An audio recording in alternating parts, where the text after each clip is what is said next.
ఒక పొడుపు కథ చెప్తా. ఆ పొడుపు కథకి ఒకటి కానీ రెండు కానీ చెప్తా. ఆ రెండింటికి నాకు పొద్దున్నే ఈ చూసినాక తర్వాత రిపీట్ నాకు ఆన్సర్ చెప్పాలి మీరు.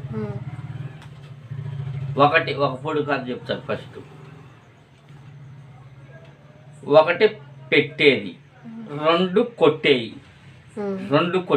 ఒకటి పెట్టేయి, కరెక్ట్గానండి. ఒకటి పెట్టేది, రెండు పెట్టేయి. కాకపోతే ఈ బూతి మాట కాదు ఇది. మీరు ఆలోచించుకోండి, ఒకటి చెప్పండి. తర్వాతది రెండో పొడుపు కథ. అది ఒక భార్య దగ్గర ఒక భర్త చూడనిది ఏమిటి? ఒక భార్య దగ్గర ఒక భర్త చూడనిది ఏమిటి? ఈ రెండింటికి కామెంట్లు పెట్టి తర్వాత నాకు చెప్పండి. తర్వాత నేను వీటిని ఇప్పి చెప్తా.